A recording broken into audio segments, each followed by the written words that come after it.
But I ignore a lot of things and move on. I'll give you an example of the teacher who is now a regional minister at Savannah insulting me. I've just ignored him. But one day, I'll build factories in Savannah for him to see. I will. I like challenges like that, and I'm going to do it. If he doesn't believe it, he should come. I'll take him to Tema for him to see the steel plant that I built. Let him come and see. I built the biggest coastal facility in Africa, not Ghana, not West Africa, the whole Africa. Then discipline. In America, where I worked, if you make a mistake, it is not the CEO who will come and fire you. It's the immediate supervisor who will sack you. When they sack you, a pastor will not come and beg for you. A chief will not come and beg for you. A politician will not come and beg for you. When you are sacked, so that you learn sense. I'm going to inculcate discipline if I'm giving them. And I know Ghanaians will comply. Because if we sack about 20, 30 people, including ministers, chief executives, workers, they will sit up. Discipline. The mental psyche. I have contracted some musicians to propose our heroic songs. Time will come that we'll do it just like We Are the World. Okay. Different artists will come together, play our heroic songs. Then in the morning, playing on your radio station, schools to conscientize Ghanaians to love their country. Be patriotic, be honest, be disciplined. When you use somebody to go and work for you without asking certificate, and when the time comes that he needs help, he only asks of certificate. Why didn't you ask him or her what trade or what can he do that the party will help? Like I mentioned, but I can tell you confidently that these masons, carpenters and plumbers, they make more money than most of you elite. So that is why we have to address the problem. We have neglected that area. That is why we always ask of certificate. And I'm telling you that in my outfit, when you come to the construction site, with all due respect, a mason makes 150 Ghana cedi. In 26 days, it makes 4,000. So, and a graduate at Oman FM after taxes makes about 2,500, 2,007. So what are you telling me? A plumber can charge me over 200,000.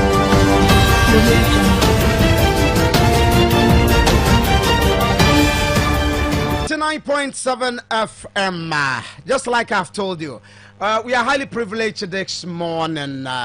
This is one of the many situations you can just find in life every single blessed day. Highly favored this morning to be interacting one-on-one with a member of parliament for Asin Central and presidential candidate of a presidential aspirant of the New Patriotic Party, Mr. Kennedy Ohene Agyapong. Good morning and welcome to the studios of From Radio 99.7 FM. Good morning. Thank you very much for accepting. How is your tour of the Upper West region? So far, so good. I'm going around, and today is Wa Central. This will be the last constituency. Okay. And the grassroots are poised, because they feel the only voice they know is Honorable Agyapong, who has been fighting for the ordinary people in the party. I've been doing so because I feel that they work hard to bring the party to power, and therefore the neglect will not help the future of the party. That is why I'm addressing these issues, creating awareness for everybody in the party to know that you cannot just neglect your people. Well, it has not gone well with some of them, those who are the polling station executives. So I'm addressing their issue, that we cannot allow them to work for the party to win. Whilst you are working, nobody asks for a certificate. But after the victory, wherever you go, they will ask you, certificate. I am of the opinion that it is not only certificate that does the magic. Okay. Those who can learn should be allowed to learn, push them. Those who cannot, in terms of book, you can give them training. Some can become plumbers, masons, carpenters, arc welders, seamstresses, hairdressers, and they all play a role to develop the country. So when you use somebody to go and work for you without asking certificate, and when the time comes that he needs help, he only asks of certificate. Why didn't you ask him or her what trade or what can he do that the party will help. Like I mentioned, you see, you are here. I also have a radio station. I know how much most of you make because it's standard. But I can tell you confidently that these masons, carpenters, and plumbers, they make more money than most of you elite. So that is where we have to address the problem, that we encourage people, like War Technical Institute, for instance. Yeah.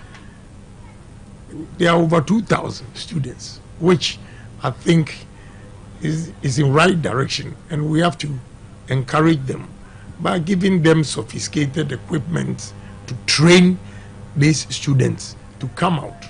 Some can do their own business, some can join other institutions. We have neglected that area. That is why we always ask of certificate. And I'm telling you that in my outfit, when we come to the construction site, with all due respect to you, a mason makes 150 Ghana cedis. In 26 days, he makes 4,000. So, and a graduate at Oman FM after taxes makes about 2,500, 2,007. So what are you telling me? A plumber can charge me over 200,000 to fix or install whatever seats, toilet seats, and all those things in my house. So what are you saying? And that's the labor cost, because I buy all the materials. So I'm drawing the attention of the party that, look, let's widen the scope and don't ask of only certificate. Those who are brilliant and are interested in education, let's push them. Others who are not good in terms of education, it doesn't mean they are useless. We have to train them. Okay. We have to train them hands-on so that they can go on with their lives. And the top, they don't find that pleasant at all. We'll still come back to the top issues. At 99.7 FM, don't also forget that we are live on Info 91.1 FM. Would one say that the reason why you are aspiring to become the flag bearer of the new patriotic party, it's because of the grassroots? It's not only the grassroots. You see, I've been a member of parliament for the past 23 years. Okay. And my vision, whatever I say, the government can choose to take it or not. Many a times they don't take it. And I think the problems confronting us as a nation today, it is all because we've been theorists for so long. We need to be practical. We need to take pragmatic decisions, approach to change the economy, especially coming to the north. With this vast land that we have here, my brother, I don't see why anybody from the north, 5 northern regions, will migrate to the south to look for job. Okay. At all. Because the number of industries we can create, I personally believe and have the opinion that with the nature of the land, the size and everything, at least about 60% of Ghana industries should be in the 5 regions. You can have maize, which I see a lot, especially in the upper west, Sisala West and Sisala East. Yeah. The way they grow the maize, and I realized I could just come in with a plant. And how many plants? You can have a flour mill. Okay. For corn flour. You can have oil, corn oil, process corn into oil. Okay. You can process corn into ethanol. You can, the cheapest corn can give us Cerelac, baby foods. Okay. Conflicts. What are we doing? What are we doing as a country, as a nation, with all this vast land? I see that we have not paid attention to the people of Upper West in terms of farming and maize, especially. Because I see the yield are not that big. They are very small, which indicates that the land is not that fertile. So we have to apply manual fertilizers and go large scale Again, let me tell you, your weather here, there's one product that will survive very well, but unfortunately, I don't see it here. Sugarcane. Okay. Sugarcane survives, during the day it's sunny, very scorchy, but in the night the weather cools down. That's the temperature that sugarcane survives. And you can have sugarcane, you have the sugarcane, you get sugar out of it, then you get alcohol, whiskey, cognac, factory, then chipboards, this. All these are made of sugarcane and sawdust, whatever, from other. So you can do it. After the chipboards, we generate electricity. Every sugar plant I visited in India generates its own electricity and does not rely on the national grid. So what are we doing? My brother, what are we doing? With all these things, and we can't do anything for ourselves. I want you to believe in me. If you don't, or you doubting Thomas, we can go to Bono East and see the factories that are built. We have acquired 125,000 acres of land given by Plant Chief. We have already cultivated 30,000 acres. We built a plant that produces starch, 300 tons a day. We are employing 960 permanent workers in one constituency. The second one is also coming up at Prime. The first one is Atebubuamantin. Okay. And Prime. Atebubuamantin is 300 tons. Prime is 200 tons. At least we will employ 700 permanent workers in one constituency. What will be the ripple effect of these workers? My brother, we grow soya beans here, and there's no factory processing soya beans. Indians will come and buy it, export it to India, process it, and come and sell it to Africans again. What is wrong with us? What is wrong with us? And when you say all these things, you have the system, they have a problem with you. In fact, I went to Savannah, I did a clean campaign, educating them what we can do with our lands. I don't know if it didn't go well with the minister, regional minister. He just went on radio to insult me. And the problem I have with my own party is when people do such things, they don't hear. When I respond, it's only Agyapong who is destroying the party. Because they don't want to accept their failures. And I'm telling you, read my lips. Look, what I've seen in the north here, I think God should lie all politicians on the table and lash all of us. Squeeze these ears and give them last warning that I've given you land in abundance to develop yourself and feed yourself. We are always begging white people for what? Jesus Christ. Share butter. The share nuts you have here. My first time was coming from when my driver picked me from Wa Airport, then he gave me the fruits. It's so sweet. Right there, I know what I will do. You don't have one juice factory here for these fruits. What is wrong with us? These fruits, it tastes so well. And you know what? I realize we don't need to mix it with sugar. And therefore, it's organic. And organic juice is more expensive than these ones that they use concentrate. My brother, besides that, the shea butter, my son who came in, he exports shea butter to American market. A kilo of shea butter here in 27 cedis, he sells it $34, which is 480 Ghana cedis. We don't have a single factory here, my brother. Give me opportunity and you see the number of factories. I've lined up investors. And Honorable, one would ask, you are a key member of the New Patriotic Party with all these brilliant ideas, and you seem to be someone that closer to the president for so many years before even Nana became the president of the Republic of Ghana. Have you have series of discussion with Mr. President in terms of the direction he's taking the country? Let me tell you, I started from President Kufuor's time when Kwashiga was a Greek minister. Your yam, I took yam to Holland, did the experiment. We can store yam for 8 months. Okay. Kwashiga, you see, the problem with government is they have the public servant, the technical, whatever. My brother, when you suggest something, they don't want to take it. You know, Kwashiga's time, I told them that fish,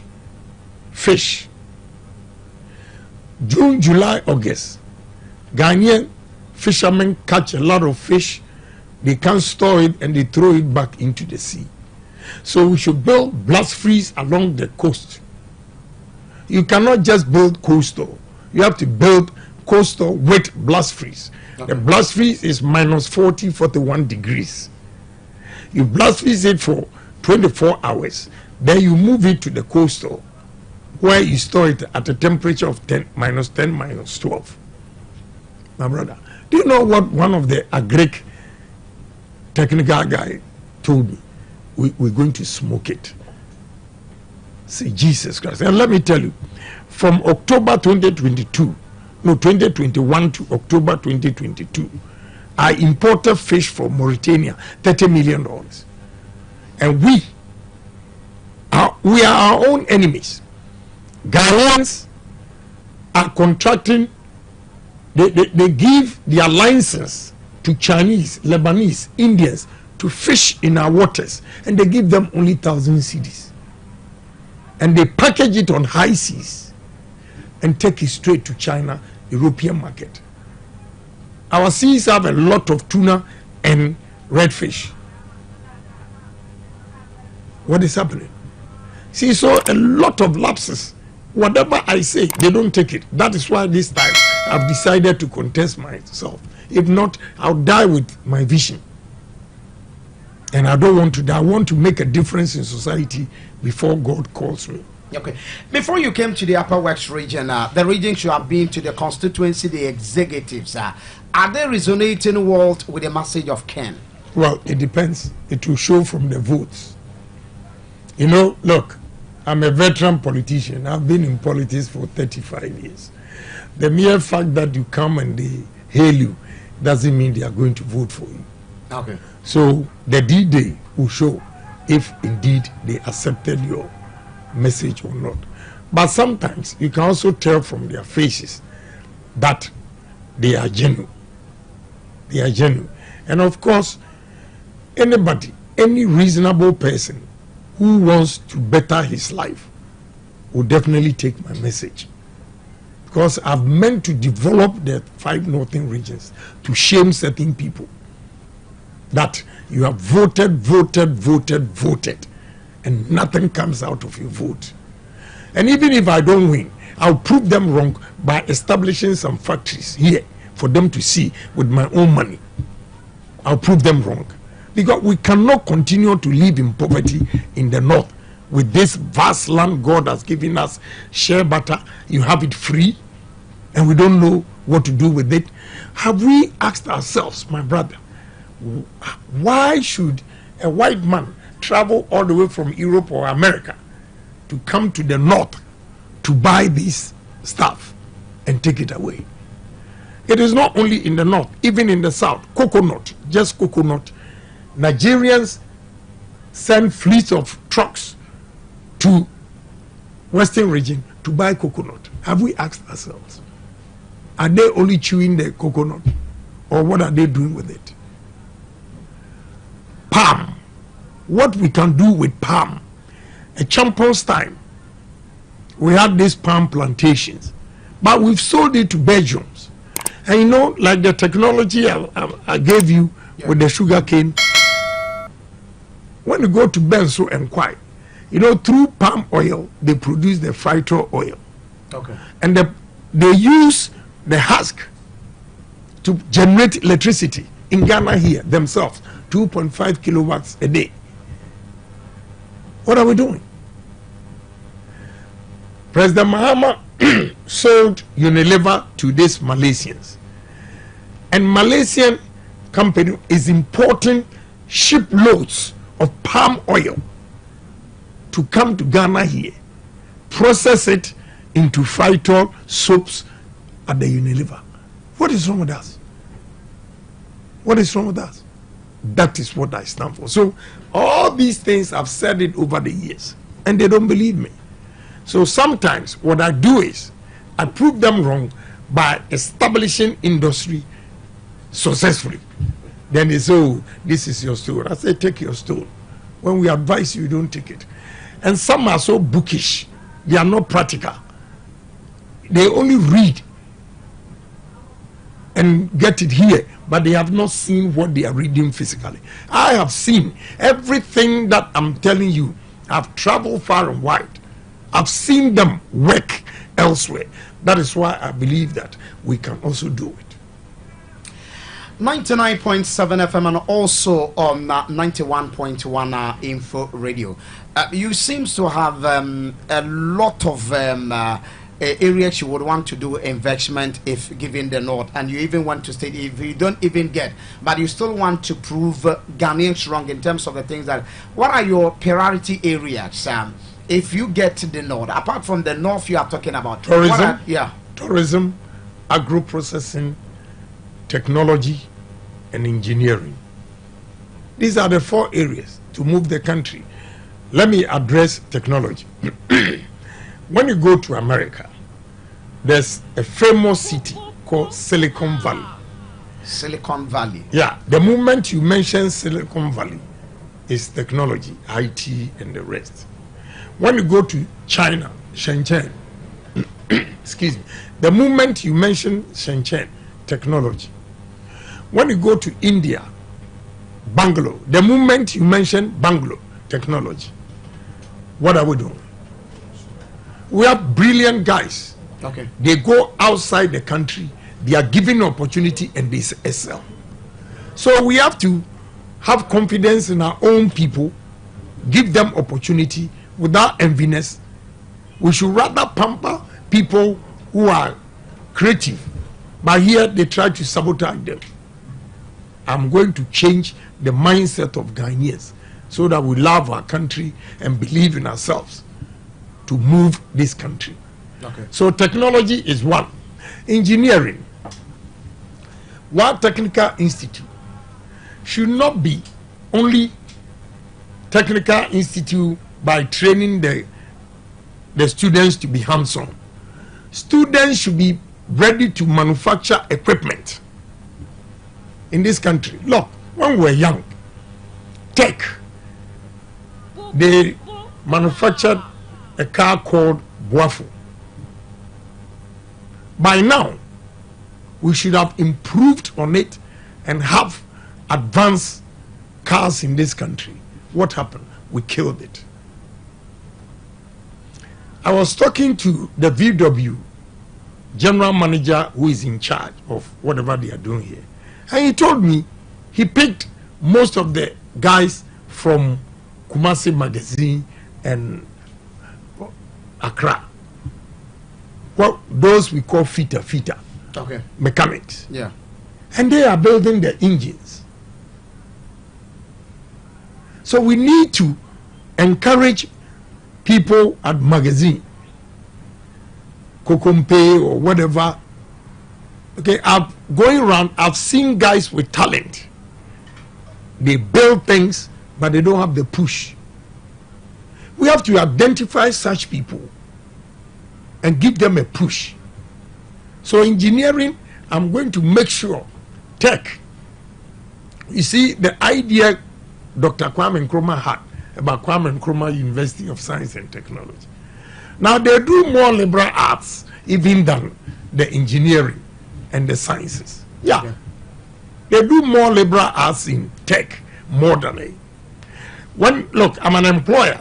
When you come to my office, I can show you about 1,000 applications and about 900 human resource, marketing, whatever. And if you want engineers or the sciences, you have few. So tourism first, agri second, IT. We need to build smart cities all over the regions. Then engineering. And you think we have the resources in Ghana to do all these things? Yes. You know, especially when it comes to agri. My brother, if we all conscientize ourselves that we are going to move this country and we are not going to be dependent on foreign investment, these fertilizers, if we genuinely apply it without crossing the border to go and sell it at Burkina, for Burkinabes to bring tomatoes to us to buy, if we apply the fertilizers on these farms, the maize farms that we see here, you see the yield. We can increase the yield by 200%. Okay. Here, I think we should have grain development company here that will buy the grains and store them. This time, you know the advantage the people of Upper West have, because you are already in it with maize. Look, the Russia-Ukraine war has limited the unit to the world. So we should take advantage of producing maize in quantities and selling to the rest of the world. What I have to draw your attention, I just don't talk. I've done my research. For us to sell the maize outside Ghana, we should stop using woodicide. Woodicide is poisonous to the land. I visited America, Hans Point, and these Ghanaian exporters, the women, they blocked all their yams that they exported to American market because of woodicide. Yeah, I was there when they were asked to pay $5,000 again for them to go and destroy the yam, because they will not allow it to come to American market. So what are we doing to ourselves? If one person is making money out of woodicide, and now because of woodicide we are limited, we can only eat what we produce here but cannot export them. We need to change it. When I said this, I got back to Accra and my wife told me that somebody called and said, "Oh, we are supporting your husband, but he says he's going to collapse our business." What business? He said, "Woodicide." I said, "Yes. If you like, don't vote for me. Ghana first, not individuals. It's killing us. Look at the number of women that lost their money." And let me tell you, we can store yam here for 8 months. You don't even have chips, yam chips processing factory here. We can process the yam and freeze it the same temperature. You blast freeze it, then you move it into the cold room. You have cold vans that will take it to the market. From here, they can travel 500, 800 kilometers to Accra, Kumasi, Takoradi, and sell yam chips. What are we doing? So I have a lot of ideas, and the ideas, I have seen it myself, because I took yam from here to Holland, a company called Grasso, and we did the experiment. They took us to various farms where within the farm they have a warehouse that they store the potatoes. And my brother, the technology is simple. They use blowers like this air conditioning that you have here. You have one going this way, you have another one this way. Okay, so when you pack the yam or the potatoes, the blowers, it's just air conditioning, but that blower, it blows the yam or the potato, and the potato feels is still in the earth. Okay. That is how come they are able to store it for 8 months. And they have only one season in America or Europe for potatoes. But 24/7, 365 days, you go to the supermarket, you have potatoes. So they did the experiment. We ate yam with these Dutch people. And they said, it has the same content. We can store yam for 8 months. My brother, I was a Greek committee member, Kwashige's time. I said this. How many years now? So I think the ideas I have and what I've seen in other countries working, I was talking to some leaders from India, businessmen, and they were telling me about 24 years ago, India was just like Ghana. Okay. But they decided to build the country, and they've been able to build it. Just like Malaysia, Singapore, and other Yeah, countries. exactly. China. My brother, these same Ghanaians that are here, and we don't even regard them, give them opportunity to travel outside, and they perform wonders. So we have to make sure we change the mindset of Ghanaians, especially the middle class. My brother, we are in this country, and foreign companies are making money in this country. Why is it that we, the citizens, are not making money? It's our mindset. If you watch, if you have not, I'm telling you today, go to Melcom and Palace and all those things. You see that the top management, they are all foreigners. Okay. Because of mistrust. Because your own Ghanaian manager will connive with the junior workers and go and sell all the products outside. A case has come to me before. I'm also a businessman. I've gone through that several. One Indian guy nearly lost everything because Ghanaians, he produces paper, A4 sheets like this. He knows every row, how many A4 sheets you will get. But any time he comes, the Ghanaian workers will tell him the roll is finished, but he doesn't have that quantity. So one day he timed them. Somebody hinted him. 3 a.m. they were loading the A4 sheets away. Now, you know the problem with Ghanaians now. The father, they wanted to move to Nigeria. The father advised that, look, let's bring Indians here. And now, because of these Indians he brought, he's doing so well. To extend that, even air conditioning repeller, he brings him from India. It means we are losing.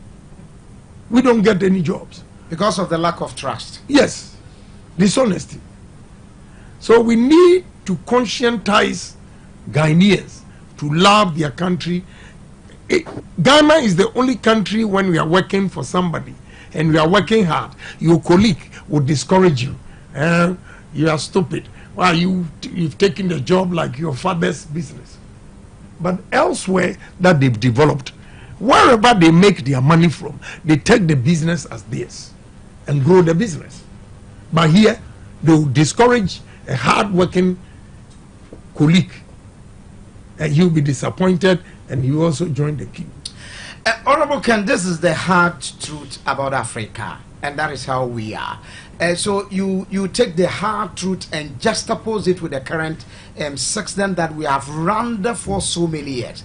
That has been the mentality of the Ghanaians. Some would come into the game of politics to make money. Some go into other private business ventures to work with people. Their major aim is not to help the company to grow, but they want to make money. How would Honorable Ken be able? I mean, it's a very tough battle. It's not. Will you be able to work? Yes.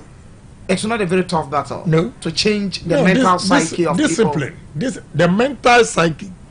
I have contracted some musicians to propose our heroic songs. We put it together. A time will come that we'll do it just like We Are the World. Okay. Different artists will come together and play our heroic songs. Then in the morning, we'll be playing on your radio station, schools, to conscientize Ghanaians to love their country, be patriotic, be honest, be disciplined. That is why I said PAD, patriotism, honesty, and discipline. Okay. But we have to inculcate that, because over the years there have been lapses, and people think by our culture, when we are doing something wrong, we feel it's normal. So we should begin to tell ourselves that what you are doing is not normal. It's not going to help this country. We conscientize them. Then discipline. Here, in America, where I worked, if you make a mistake, it is not the CEO who will come and fire you. It's the immediate supervisor who will sack you. When they sack you, a pastor will not come and beg for you. A chief will not come and beg for you. A politician will not come and beg for you. When you are sacked, you are sacked. So that you learn sense. I'm going to inculcate discipline if I'm given the opportunity. And I know Ghanaians will comply. Because if we sack about 20, 30 people, including ministers, chief executives, workers, they will sit up. Because how come they leave the shores of Ghana, go to other countries and become best workers? Because they conform to the system. Okay. Why is it that even Ghanaians abroad, what they could not do at Heathrow Airport or New York Airport, they want it to be done in Ghana Airport? How? Are you saying that Ghana is a lawless country that you should get away with murder because you are coming from Europe or you are coming from US? All these things must change. The law should work. If a migration officer does not demand money from a passenger and does the right thing, it will put fear in everybody. If a police officer openly, passengers are in the car and he's asking for money, you don't have respect from the passengers anymore. And they are all citizens of this country. That must change. Police, they have to be paid well. Soldiers, anybody working should be paid well. But whilst we are paying you well, we need results. We need results. Without that, go. You clear him and let others come.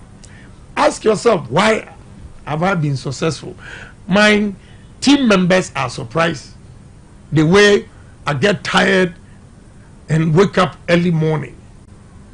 I sleep at maximum 4 hours. The rest I'll be thinking. So sometimes I have to just, if I lie on the bed, I'll be thinking too much, I get headaches. So I'll just be doing exercise, walking just in the room to get my mind off it. I have married my businesses. I've married my businesses. That is why I'm succeeding. What makes you think you can do it? You, a graduate, a presenter, your beginning is better than mine. Because I was washing plates in Germany. I work at the bakery. I work as a gas attendant at the filling station. I became a taxi driver. For 11 years, from 1983 to 1994, that I went to university. I even dropped out because I had money that time. I realized I was wasting my time going to school. I had to build my businesses. So what are we saying? My brother, you can do it. Just be disciplined and say to yourself, challenge yourself that I'm going to make it in life. Never think that you are going to work for this company for the rest of your life. I'm sorry, you'll be a fool, with all due respect. Aim high that one day I'll be on my own. This is how I started. Started from Ghana, hawking on the street, selling PK and chocolate. I can tell you, yes, PK chocolate, Tatra, yes, Rob. I was walking on the street. So it is not easy. People who sit down and think that, okay, I want to become like Kennedy Agyapong, probably might not be able to pass through some of the hassles you've been through. And it taught me sense. First, I thought God didn't like me because I was suffering too much, not knowing He was preparing me for a better future. You know, it's not been easy. But I challenge myself all the time, and I say to myself, what any white man has done, a black man is capable of doing it. And as I speak, a man who was hawking on the street, now at least I have employed 38 Indians to fix my steel plant. And I pay them $100 a day each. $3,800 a day. I pay them to fix the steel plant. Who says you can do it? You need, you see, success. Key to success is honesty. Okay. If you are honest, you will make money, you will succeed. Because a time will come that because of your honesty, dealings with people, wherever you are, they will fish for you or they will recommend you that this man is sincere. Go and deal with him. That's how you make money. But assuming I give you business today, you come up with excuses and the business did not go well, and do you think I'll come back again? No. Yeah, that's your last. So honesty is key to success. Keep it to yourself. And you have to be hardworking. Me, I always say, and people laugh, when you call me to tell me that my money is ready, I should pick it up. With all due respect to you, even if I'm having sex with my wife, I will stop and go and take my money. And when I come back with the right frame of mind, I'll give my wife good sex. Better than even before when I was thinking. This is how you have to discipline yourself. People work for 8 hours. You can work for 16 hours. Because in America, I was working at bakery for 40 hours a week, which was 8 hours, 5 days. But I was working at the gas station, my temporary job, in the evenings, 88 hours. So 88 hours plus 40 hours. I was making more money than those who were American citizens and working with Waldorf Astoria, Hemsley Palace, and all those things. Because I put in a lot of hours. That is how you can build a foundation or a capital for yourself. But if you work 8 hours and you are comfortable, you go and drink your beer, there's a woman here, this and that, my brother, you always be working for somebody. You have to work more hours, save the money, and invest the savings.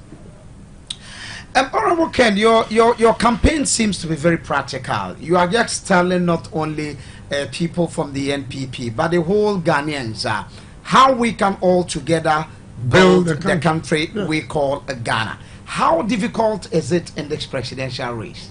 It is difficult because, you know, many people, not only in Ghana, everywhere, people don't like the truth. So when you are telling the truth, you become the target. So it's been difficult for me, like I said earlier, right from beginning, that people are going out there insulting Agyapong when I'm giving my message. Okay? But I wait for a while with insult, then I hit them one. All the insults, they did not hear. The one that Agyapong defends himself is a problem to the party. Very unfair. But I ignore a lot of things and move on. I've given you an example of the teacher who is now a regional minister at Savannah insulting me. I've just ignored him. But one day, I'll build factories in Savannah for him to see. I will. I like challenges like that. And I'm going to do it. If he doesn't believe it, he should come. I'll take him to Tema for him to see a steel plant that I built. Let him come and see. I built the biggest coastal facility in Africa, not Ghana, not West Africa, the whole Africa. Check one coastal that is 31,000 tons. But I built it. No loan, nothing. I don't owe no bank in this country. Call all the banks in this country that Agyapong says he doesn't owe a bank. I've never taken a loan. So you have to appreciate these brains. It's not your classroom work. The number of people I employ without even completing the first degree, and you underestimate my intelligence, my brother. But I'm focused. It's the whip system from the central government affecting not only you as an aspirant, but the other aspirant. Every single government appointee is hiding. They are all being whipped to one side, allowing the other aspirant at the full mercy of the game of politics. You see, the problem is, ask yourself, as a human being, that wherever they are whipping me to go, is it good for the party? Is the person going to win? But you know, most of them, they are either afraid or think of what they will get from their position. And therefore, they have to keep quiet for all of us to sink. If that's the way they want it, well, so be it. And I'm not scared of them because one mouth, one, Agyapong, I can finish all of them. One. So I'm not scared of them. You see, they go around doing all these things. When I hit bam, one person, then hey, hell break loose. But I'm cool. I'm cool with it. As for intimidation, you know, Agyapong, I'm above that. Because the more you intimidate me, the more I become stubborn. Because I will resist the status quo, which is not good for the country. And some of these people are colleague members in parliament. Have you been interacting with them and they tell you that, oh, Ken, so and so reasons are the reasons why we are not in the forefront, but you go on, we are right behind you? Well, some do, but I just don't take whatever they are saying seriously. I just work. Because you have 137 parliamentarians and all this, the super delegates, they are less than 1,000. And 40,000 polling stations gives you 200,000. So I'm not scared. That is why I'm here. Today I'm going to talk to the delegates, West Central. They are the majority. So if they listen to me, whatever you do, you come and meet them down there. See, I'm not worried about who is not with me, who is with me, and everything. I'm 1,000. I can challenge all the 137 MPs. One person. And you have to respect me, you know, a candidate that a system supports. One person without contribution from anybody. I'm almost done. Today, when I finish West Central, I'll be left with 39 constituencies out of 275 from my own pocket. Not anything from the state? No. And that tells you that you don't have to underestimate Agyapong. You don't at all. But I'm cool. You see, you have to endure. And I've built, right from inception, I've built myself to endure. So, as for endurance, I have it. And therefore, I'm not perturbed by whatever they are saying and all the machinations. Yesterday, I spoke to some of your party people who are delegates and some of, I think, President West Central. And I asked them a few questions about the race and why they are leaning towards one particular candidate. And then looking at the conditions they are they really comfortable? They admitted this is the frank truth in the system. That okay, fine, things are not well for us as grassroots people, nothing is moving on. What Kennedy is saying is actually the truth on the ground. But you seems to be hitting the party in a bad light ahead of the 2024 general elections. The exposés you are giving, I mean, you are doing it and you are building up the NDC for the 2024 general elections. That's cheap talk. That's cheap talk. You are behaving as if NDC, they are not Ghanaians. Are they not here? They don't know things themselves. So what are you saying? Are they not Ghanaians? They don't know what is going on. Am I the one telling them? If that is what you think and you are not going to vote for me, so be it. But I will always speak the truth. I will not hide. You see, this campaign, I'm not like do die that if I don't win, I'm going to kill myself. And therefore, I will not be afraid of the truth. You see, all those arguments that they are raising, my brother, if you want unity in this party, how would you go and condemn somebody, insult him, then when you finish, you use the word reconciliation? That is why I choose my words carefully. I don't insult anybody. But when you hate severally, they're going around everywhere, destroying Agyapong. I can tell you of Anodompre, I can tell you of Admakubefi, I can tell you of Ochiribefi, I can tell you of Opariansa. So many people going out there, hitting Agyapong, and the system is happy, the party is happy. Because Agyapong is not a human being. And when I hit back, you have a problem. I've given you an example of what the regional minister has done. Yeah. But I have not commented. But you see, nobody has heard him. But I have the videos, the audio. Nobody. What regional minister from Western region posted, nobody has condemned them. And if I defend myself, so if you are police station executive and you are suffering and you want to continue to suffer, I've done my part. God knows I told you the truth. You didn't take it. You chose to be where you want to are. No problem. My brother, me, I'm not afraid of. I have built myself in such a way that nobody can undermine me. And you know what? My background makes me a top guy, because all these guys that are following a particular candidate, most of them can't make it without the government help. Me, when you sack me, when you take everything from me, what about my family land at Asimfosu? Are you going to take my family land also from me?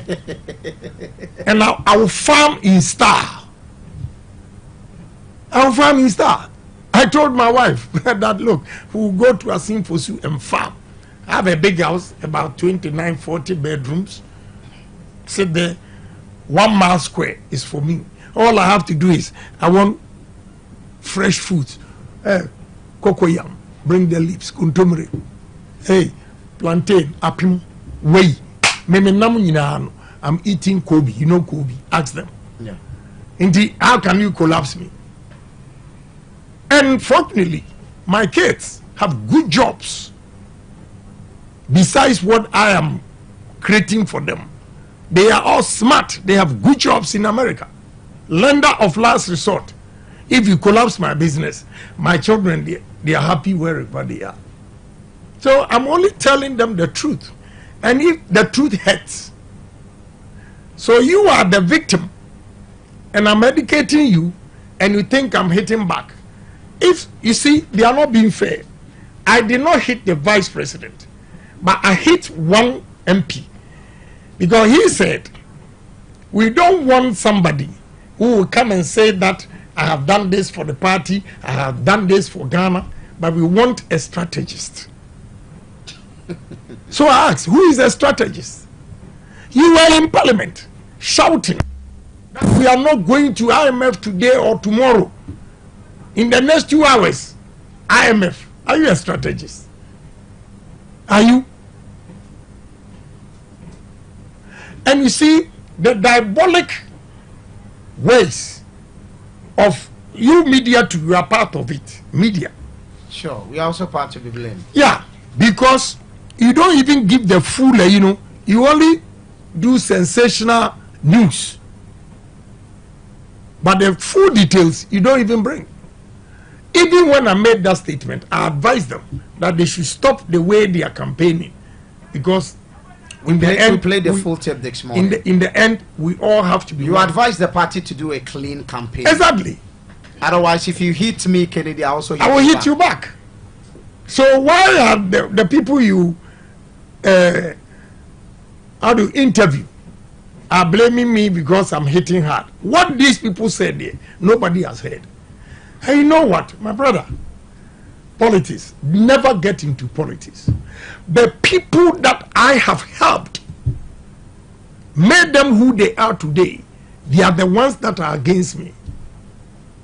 Yeah, I've bought cars, give them money, campaign for them to win their seats. They are my number one enemy. But I just look at them and say, Lord, forgive them. Because of their stomach. Do some still call you? Because I mean, they know Kennedy is aware. I probably is not supporting Kennedy. I'm following a different candidate. Kennedy has made me who I am.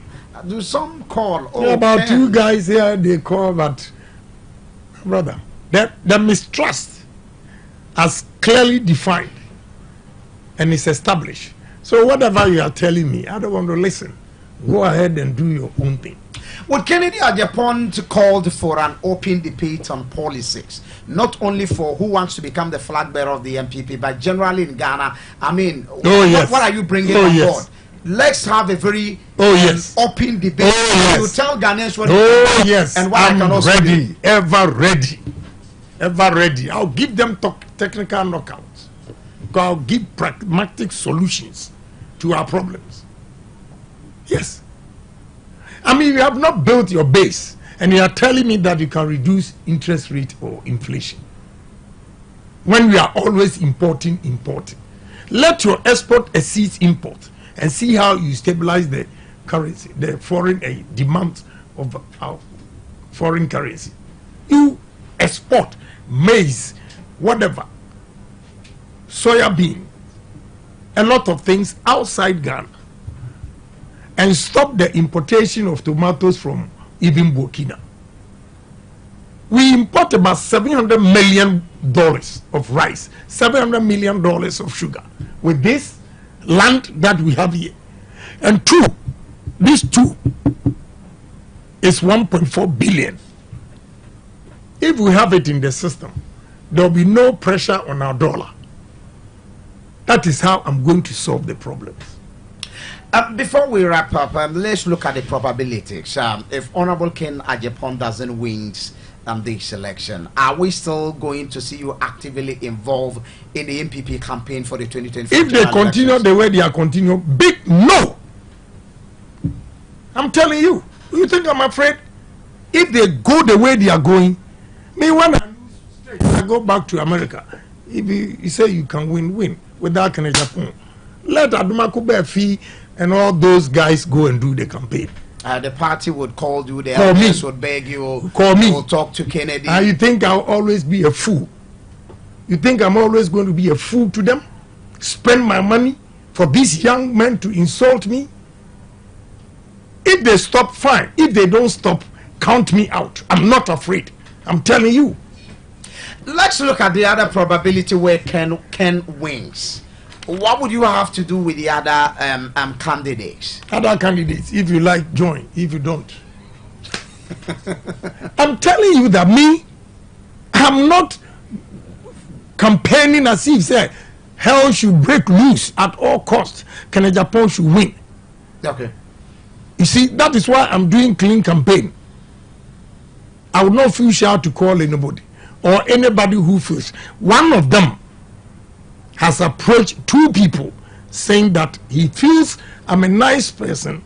The way he has been with me for long, he has made a mistake about the things he said against me.